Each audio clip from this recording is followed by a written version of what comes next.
Estaban hablando de asesinar a estos fiscales. ¿Quién quería asesinarlos? Aquí dice Vicente Castaño Gil. ¿Y quién impidió que los asesinaran? Aquí dice Carlos Castaño Gil. Tiene la palabra el senador Gustavo Petro. Los hechos fácticos que aquí vamos a mostrar son eso, hechos que de alguna manera la justicia colombiana, la ciudadanía colombiana han venido recogiendo alrededor del tema y que nos coloca ante un objetivo en este debate. Si el discurso del gobierno sostenido en los últimos 4 años es cierto, si no ha habido una falsedad gubernamental, una mentira oficial alrededor del proceso de negociaciones con el narcotráfico, o si efectivamente el gobierno ha hecho un verdadero proceso de paz que va a disminuir en concreto la violencia en Colombia con un sector relacionado con el narcotráfico en Colombia. Y tengo que recordar que nosotros, el Polo Democrático, firmó un proyecto de ley con un sector del uribismo, representado en aquel entonces por Gina Parodi y el doctor Pardo, que en un primer momento fue rechazado por el Congreso. Se centraba en una tesis fundamental. El proceso con el narcotráfico tiene que ser un sometimiento a la justicia que implica como fin fundamental el que para recibir beneficios jurídicos, incluida la no extradición, el no juzgamiento en la Corte Penal Internacional y menores penas, debe haber una confesión plena y veraz previa, y que si no existe esa confesión plena y veraz, que es lo único que garantiza la verdad como principio de un proceso de paz y la posibilidad real de una indemnización a millones de víctimas, no estamos hablando de un proceso de paz. El Congreso de la República en sus mayorías nos derrotó en aquel entonces. Hoy, un señor que se llama Carlos Mario García, miembro del paramilitarismo, afirma que parte de esa votación en contra de esa tesis se hizo intercambiando apoyo electoral por el voto afirmativo de algunos congresistas. Pero al final, a pesar de que la Ley de Justicia y Paz no estableció un nexo real entre la verdad y el beneficio jurídico, sino que estableció unas versiones libres, como el preámbulo para el proceso, para otorgar lo que yo denomino indultos, porque se concibió que los delitos de los paramilitares eran políticos, dado que, según esta mayoría parlamentaria, decían que eran sediciosos. La Corte Constitucional, al final, volvió a la tesis del grupo de congresistas que perdimos en el Congreso. No puede haber un proceso de paz con los paramilitares que no sea sobre la base de la confesión plena y veraz como condición sine qua non para el otorgamiento de beneficios jurídicos, dijo y ordenó la Corte Constitucional. En esa situación en la que estamos hoy, vamos a ver si la realidad, los hechos fácticos nos están mostrando que vamos por ese camino que ordenó la Corte o estamos ante una abrupta ruptura del orden constitucional en Colombia. Y voy a comenzar con este documento, señor presidente de la Corte Suprema de Justicia.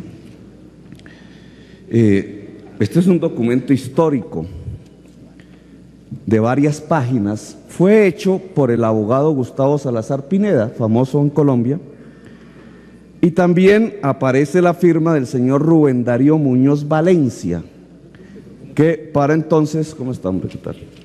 Que para entonces era un fiscal activo que gozaba de vacaciones cuando hizo este documento público. Dice así el documento: este trabajo fue elaborado en el Cantón de San Antonio de Belén, provincia de Heredia, Costa Rica, durante los días 5 a 17 de junio del 2003. Costa Rica, junio del 2003, preámbulo del proceso. Fechas inclusive, por iniciativa de un grupo de personas comprometidas con la dirigencia de las Autodefensas Unidas de Colombia, AUC, con la exclusiva finalidad de presentar ante el gobierno colombiano una propuesta de iniciativa legislativa. Es decir, en este documento hecho en Costa Rica tenemos una pieza histórica y es la visión paramilitar del proceso de paz, que era lo que querían ellos. ¿Cuál era su tesis? ¿Qué era lo que se negociaba en las mesas que nunca la opinión pública ni nosotros conocimos entre el gobierno y los paramilitares? Solo que tiene un agravante terrible. Según el abogado Gustavo Salazar Pineda, el documento fue hecho por juristas, exmagistrados y funcionarios activos de la Fiscalía General de la Nación, por personas activas o cercanas al Poder Judicial de Colombia. De hecho, Rubén Darío Muñoz Valencia era un fiscal activo. Nunca supimos qué pasó con la investigación sobre este fiscal que fue echado en los tiempos de Luis Camilo Osorio. ¿Pero qué dice el documento? El documento brevemente y en forma resumida dice: importancia de deslindar los términos autodefensas de paramilitares. Primera concepción paramilitar del tema de la paz. Dicen ellos, no los llamen paramilitares, llámenlos autodefensas. Tiene un objetivo jurídico, no es un problema de palabras, lo dicen después. Digamos que las autodefensas no son grupos de sicarios. La motivación en su accionar no es el ánimo de lucro, sino muy al contrario, la defensa de los tres fundamentales derechos de la persona humana: vida, honra y bienes. Es decir, aquí hay una intención por hacer creer en la opinión pública que el grupo paramilitar no es un grupo de sicarios, no tiene ánimo de lucro y al contrario es una especie de defensor de derechos ciudadanos. Por eso la palabra autodefensas. Estructura paramilitar a mediados de este año, después de la desmovilización del Departamento del Atlántico, encontrada en los computadores de Jorge 40. Todos estos son miembros del nuevo paramilitarismo, con sueldo, 600.000 pesos, los coordinadores 1.200.000, los subcomandantes 1.500.000, se ganan, y es la nómina de la Comisión Oriental, mes de junio, la nómina de la Comisión Centro, la nómina de la Comisión del Dique, la nómina de la Comisión del Magdalena, la nómina de la Comisión Metropolitana, la nómina de la Comisión Financiera, la nómina de la Comisión Política, la Oriental, etcétera. ¿Y dónde está la desmovilización? Y estos entonces son la nueva estructura sacada del computador de Jorge 40, el nuevo paramilitarismo. ¿Y entonces qué se hicieron los desmovilizados? ¿Qué eran los desmovilizados? Pues del computador de Jorge 40 también aparece este documento, que nos muestra que eran los desmovilizados, por lo menos en este caso los que lo hicieron en Chimila, bloque norte, que dice así: varios correos de Jorge 40, este es un documento de la Fiscalía, da órdenes a los cabecillas de los frentes del bloque norte para conseguir personas, entre ellos campesinos desempleados, para su desmovilización, y da un número de cuenta a consignar la ayuda que le van a suministrar, cuenta tal, a nombre de una señora que se llama Sandra Cárdenas. También da instrucciones para que el día de la desmovilización sepan marchar, cantar el himno, responder las preguntas que le hagan los fiscales. Pide la relación del personal que queda en las zonas abandonadas para ejercer control. Hace un listado de 6 personas que hayan sido violentadas para conformar una ONG para solicitar la reparación de las víctimas. Es uno de los mayores cinismos del proceso. Si el Congreso en sus mayorías y en sus minorías, porque ahí no hubo discusión, dijo tiene que haber indemnización de las víctimas, que no es posible sino a través de la verdad, porque si no, ¿cómo van a entregar los bienes si no dicen la verdad? A menos que piensen que toda la sociedad sea la que indemnice las víctimas. Estos tipos se están adelantando en el sentido de construir las ONGs para cobrar la reparación de las víctimas. Es decir, el paramilitarismo se está alistando en Colombia para constituir instituciones que recojan el dinero, sea de ellos mismos, del Estado, de las organizaciones internacionales, para la reparación de las víctimas, solo que para ellos mismos.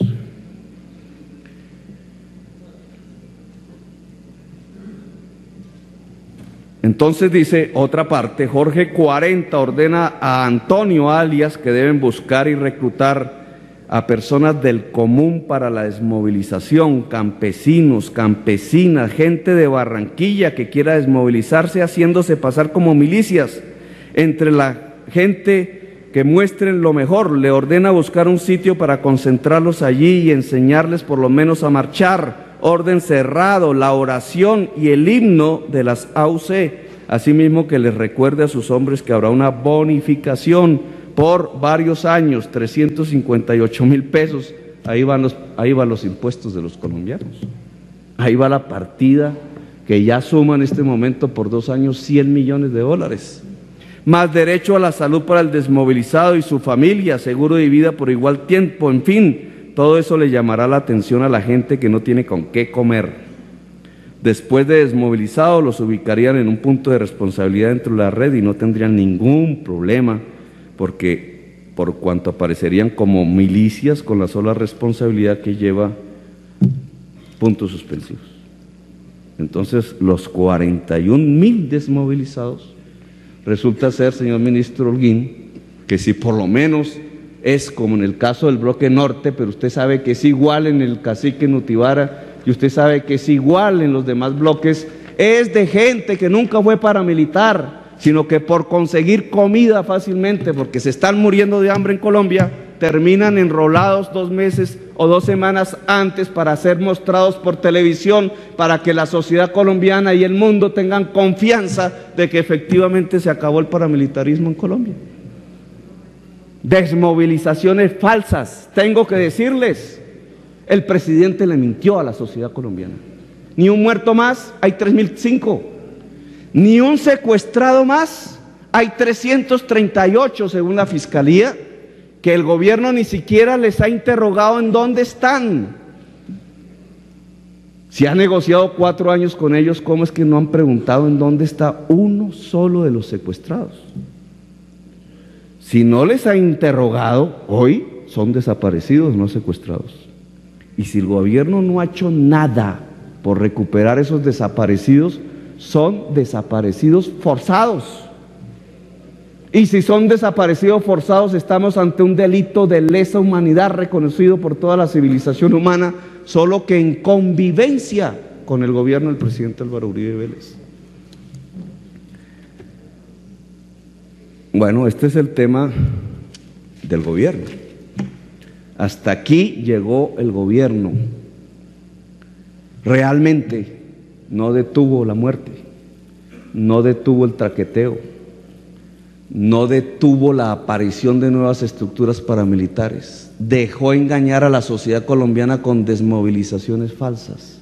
El resultado de este proceso de paz, tal como van, entre comillas, es los señores de la ceja, que ya no tienen el control sobre el nuevo paramilitarismo, porque lo tienen otros, dirigidos entre otras por alias Salomón en el norte, van a negociar con los Estados Unidos por una razón fundamental. Se protegen así de la Corte Penal Internacional, que de otra manera caería sobre Colombia. 2, en pocos años pasean por Miami, porque a los norteamericanos les interesa la entrega de las rutas del narcotráfico. 3, Colombia se queda sin verdad. 4, Colombia se queda sin indemnización de las víctimas. 5, Colombia se queda con un nuevo paramilitarismo traqueteando y asesinando y controlando y destruyendo la democracia en buena parte del territorio nacional, como les mostré en la zona bananera, en el municipio llamado zona bananera, pero ese es solo un caso típico. Y finalmente el gobierno se queda con unas sendas alianzas electorales, que es el único resultado que el gobierno puede mostrar realmente de este proceso.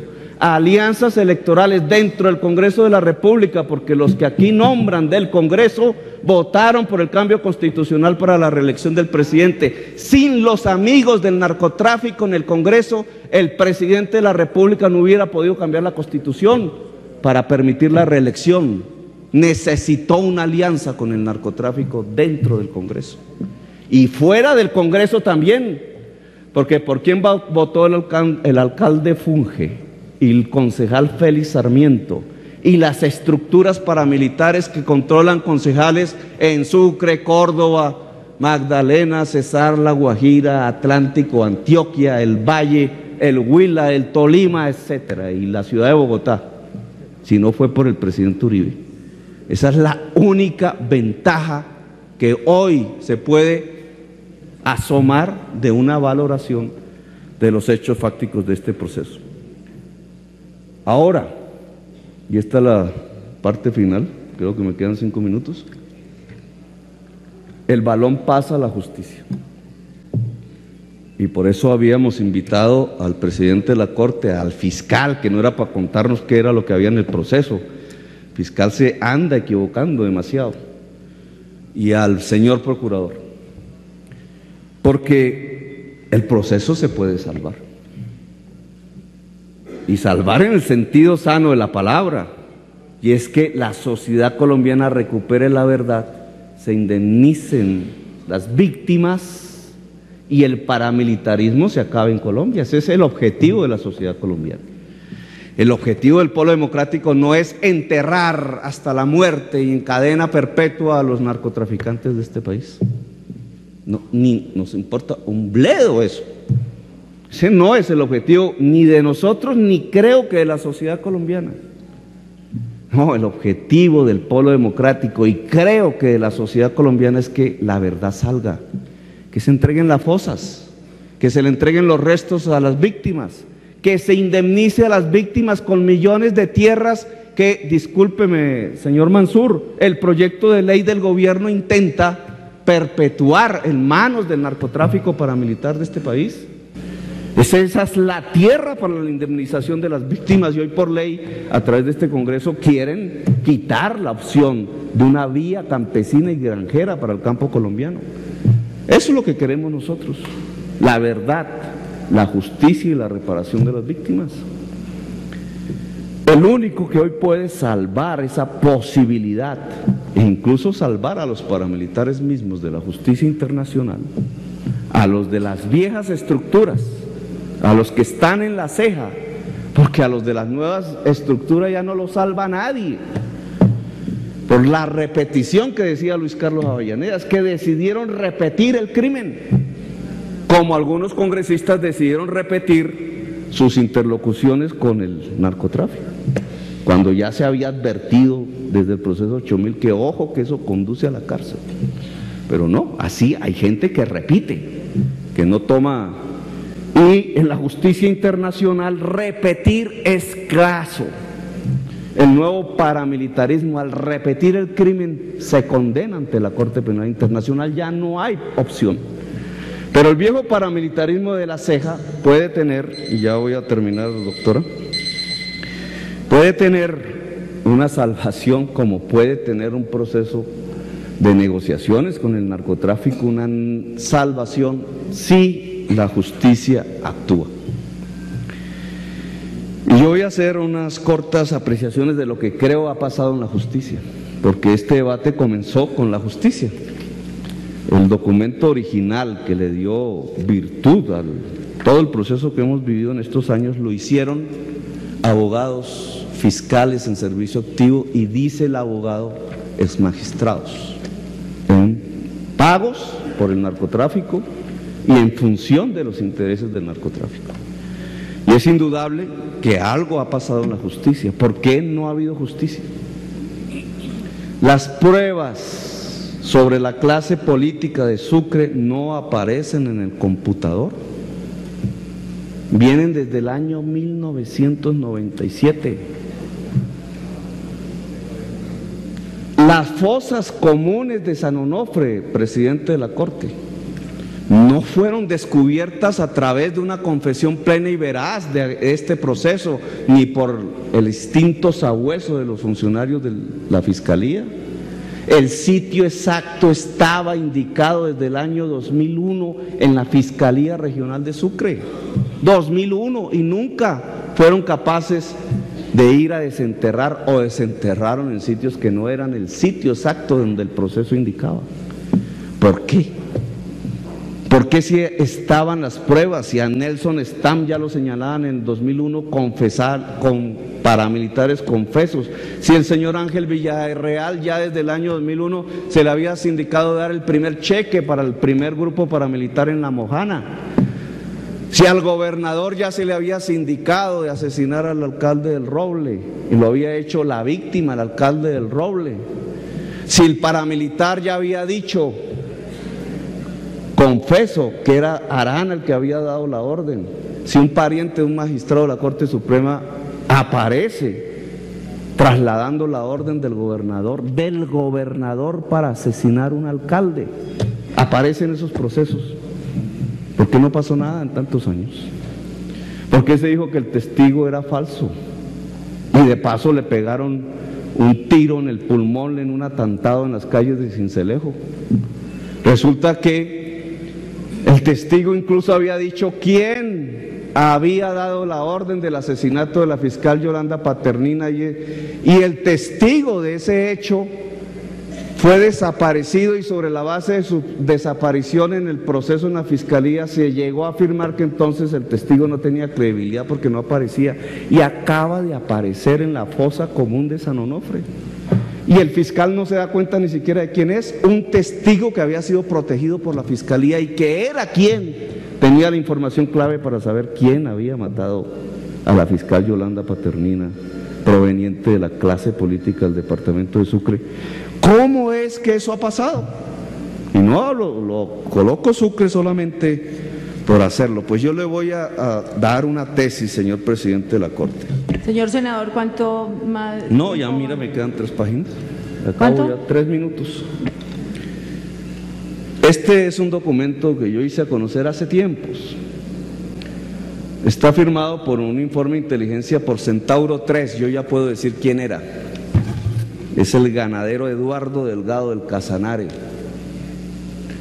propietario, entre otras, de miles de cabezas de ganado, que, como tantos ganaderos, terminó apoyando a las autodefensas en su región y ganó tanta confianza que lo llevaban a la cúpula de las decisiones de las entonces autodefensas de Urabá, pero por la extorsión de un grupo de autodefensas, de sus propios amigos sobre su familia y el asesinato de su familia, terminó cooperando con la Fiscalía y le dio los informes de qué decían en la cúpula paramilitar. Este es Centauro. ¿Por qué puedo decirlo ahora? Porque lo asesinaron los paramilitares. Eduardo Delgado, dueño de una hacienda del Libertador en las épocas de la marcha liberadora entre Arauca y Casanare. ¿Qué dice Eduardo Delgado? Dice, mire, en la reunión en la que yo estuve, se habló de una serie de fiscales, entre la cúpula de la autodefensa, el señor Luis Augusto Sepúlveda, Amparo Cerón, este documento es del año 2002, Amparo Cerón, mira cómo van ubicándolos. Amelia Pérez, Lucía Luna, César Rincón, Giovanni Álvarez, Leonardo Cabana, el doctor Herreño, Marta Camacho, el doctor Giovanni Álvarez. ¿Y de qué hablaron? Pues el documento nos dice, documento judicial dice, se conoció que se recibió una contraorden por parte de Carlos Castaño, quien habría manifestado que en este momento no se podía atentar contra los fiscales. Estaban hablando de asesinar a estos fiscales. ¿Quién quería asesinarlos? Aquí dice Vicente Castaño Gil. ¿Y quién impidió que los asesinaran? Aquí dice Carlos Castaño Gil. Una pelea entre hermanos que ya sabemos dónde terminó. ¿Y por qué Carlos Castaño Gil quería que no se mataran? Aquí dice, porque se acarrearía una presión tanto nacional como internacional, especialmente de los organismos de derechos humanos. ordenando que se hiciera todo lo posible, dijo Carlos Castaño en la reunión, para bajar el perfil de los fiscales y la investigadora, y si era el caso, se debía buscar que se les trasladara de unidad a otra dependencia diferente. Carlos Castaño tenía la posibilidad de hacer cambios administrativos que solo la cúpula de la Fiscalía del entonces podía hacer. Eso es lo que dice este documento. Y si uno, como sabueso, va a mirar qué les pasó a estos fiscales en la práctica, encuentran que efectivamente, y aquí está el listado porque yo lo pregunté, todos los fiscales nombrados se les cambió, se les bajó el perfil y fueron declarados insubsistentes por el doctor Luis Camilo Osorio, hoy diplomático del gobierno del presidente Uribe, como es diplomático el señor Noguera, como es diplomático el señor Salvador Arana, como fue diplomático el señor Norman Arango, todos se han vuelto diplomáticos. ¿Cómo es que el fiscal general de la Nación cambia precisamente a los fiscales que Carlos Castaño quiere precisamente cambiar? Termina, presidenta, no se preocupe. Pues esta es una labor de infiltración, señor presidente de la Corte Suprema de Justicia. Que la voluntad de Carlos Castaño se haya vuelto realidad al interior de la Fiscalía General de la Nación significa ni más ni menos que al interior de la Fiscalía hubo un plan, hubo una acción premeditada para lograr impunidad en los procesos de delitos de lesa humanidad más graves ocurridos en este país, y que esa actividad premeditada empezó en la Fiscalía del doctor Luis Camilo Osorio. Y aunque este es un debate que ya hice y no voy a repetir, tengo que decir que empezó con un mecanismo fundamental después del cambio de los fiscales en los procesos más graves de delitos de lesa humanidad. Comenzó fragmentando los procesos para que se perdieran los testigos y para que se perdiera el hilo conductor de la investigación, difuminando la posibilidad de encontrar a los autores intelectuales. Todos los procesos, señor presidente de la Corte Suprema de Justicia, más importantes de este país quedaron fragmentados, y voy a hablar solo de unos pocos. El caso de Chengue, la masacre de Chengue, están 3 procesos en la Fiscalía. Le voy a dar otro caso, el de Funpascor. Después que la Fiscalía de Gómez Méndez construyó un sistema integrado de información contra el terrorismo, que era la manera para empezar a ubicar estos grupos, y acumuló los procesos, el fiscal desintegró la CIA y fragmentó los procesos. El caso de Funpascor, que es el primer hecho de la Fiscalía para desmantelar el grupo paramilitar en Córdoba, el de Mancuso, se fragmentó en 3 procesos. Y el caso de los 12 apóstoles, que no voy a repetir aquí de qué trata para no herir susceptibilidades uribistas, el de Antioquia, el que nos muestra cómo se conformaron los primeros grupos paramilitares en Antioquia, al norte de Antioquia y al suroccidente, se fragmentó con el mismo número en 7 procesos diferentes. Y mientras se fragmentaban los procesos, quedando fragmentados los testigos, porque quedaba cada proceso con un testigo, se asesinaban a los testigos. De tal manera que los procesos fueron quedando cada cual sin testigo, o con unos pocos testigos aislados y fragmentados, con lo cual siempre se dijo que se archivaban las investigaciones, o que no se seguían las investigaciones. Hubo una acción premeditada en la Fiscalía para que la justicia no conociera las personas con nombre propio causantes de los delitos de lesa humanidad en este país. Y no solamente fue en la Fiscalía, sino que fue en la Procuraduría. Aquí en estas pocas páginas, hay un hecho increíble. Yo no quiero juzgar, no soy el que voy a juzgar, simplemente quiero mostrar los hechos. El ciudadano tiene que tomar un análisis, pero obviamente la justicia tiene que juzgar.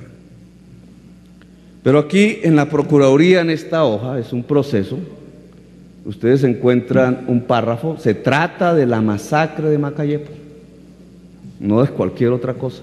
de la masacre de Macayepo, que fue antes de Chengue.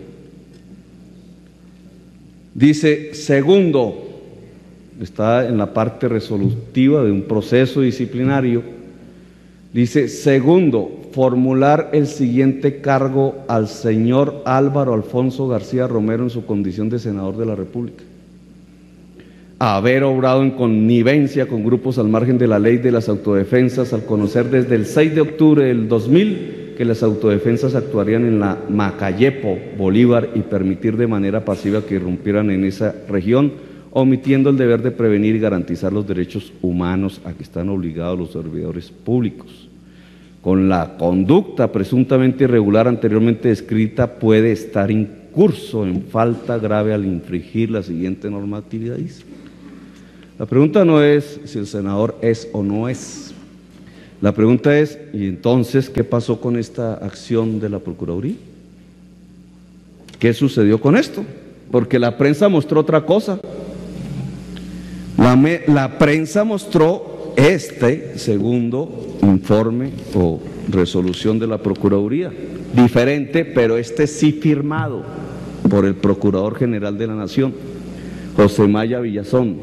Primero, ordenar la terminación de la actuación radicada con el número 155-124-32105 y en consecuencia disponer el archivo definitivo del proceso disciplinario adelantado en contra del doctor Álvaro García Romero con fundamento en la parte emotiva. ¿Cómo pueden haber dos resoluciones diferentes? Sí, puede haberlas. Esta que acusa, que levanta cargos contra un senador, la hizo la Comisión de Investigación, que entre otras cosas estaba asignado al asesor número 24, uno de los mejores investigadores de la Procuraduría, el señor Héctor Rodríguez. Y el señor Héctor Rodríguez, cumpliendo con su trabajo, le entrega esto al despacho del viceprocurador, doctor Gómez Pavalló. Y el doctor Gómez Pavalló le dice a través del coordinador de derechos humanos que el señor Héctor Rodríguez, una vez presentó esa resolución de acusación, debe entregar la investigación. Número 155-73-389, aquí está firmado. Le quitan la investigación, pero no solamente le quitan la investigación, lo echan de la Procuraduría General. Es decir, la actividad investigativa de uno de los mejores investigadores de la Procuraduría, porque termina, según su entender, y de acuerdo a la parte fáctica en la que habían grabaciones, etcétera, determina levantar pliego de cargos contra el senador, le implica que ese mismo día en que los levanta, le quitan la investigación, después lo echan de la Procuraduría y después aparece una resolución de archivo. ¿Y quién es Gómez Pavalló? Gómez Pavalló ni más ni menos es la persona que el alcalde del Roble sindica de ser parte de la conspiración contra él y su vida en alianza con la señora Tatiana Moreno, procuradora regional del departamento de Sucre. ¿Y quién es Tatiana Moreno, procuradora del departamento de Sucre? Es la persona que cuando se realizan las masacres y como parte en los procesos termina trasladando a la fiscal Yolanda Paternina una prueba fraudulenta del testigo estrella de este proceso, el señor Castillo Peralta, por vía fax, firmado aparentemente por Castillo Peralta, que llega al despacho de la fiscal diciendo el testigo que se retracta de todo y que deja de acusar al senador García, al gobernador Arana, en la comisión de una serie de delitos vinculados al paramilitarismo, incluidos asesinatos. Con la desgracia para la oficina dirigida por Tatiana Moreno, que cuando llega el fax a la oficina de Yolanda Paternina, esta está en el mismo momento tomando indagatoria al fiscal estrella que según la procuradora se estaba retractando. Y permite dejar en un proceso judicial la prueba fidedigna que se trataba de una vil manipulación para ocultar la verdad. Ahora, ¿cómo es que termina Tatiana Moreno en la Corte Suprema, precisamente en el sitio en donde se estaba estudiando el proceso contra el senador Álvaro García? Bueno, yo coloco una tesis sobre estos acontecimientos. Y es que no simplemente ha habido una infiltración paramilitar y narcotraficante dentro de los órganos de la justicia, como los ha habido entre todo el poder político en Colombia. Hasta al polo lo han infiltrado. Eso es obvio desde el punto de vista del poder financiero, sino que la misma repartición clientelista de espacios públicos de la justicia en la Fiscalía y en la Procuraduría ha sido usada por personas acusadas de delitos de lesa humanidad de colocar fichas claves que en el transcurso de los procesos logran afectarlos de tal manera que no hay sentencias y no hay acusaciones ni hay culpables de los delitos de lesa humanidad en Colombia. Hoy la Fiscalía le corresponde a través de la Unidad de Justicia y Paz mostrarle la verdad a la sociedad colombiana. Hoy no existe ninguna confesión plena y veraz, como ordenaba la ley y la Corte Constitucional, entre 41.000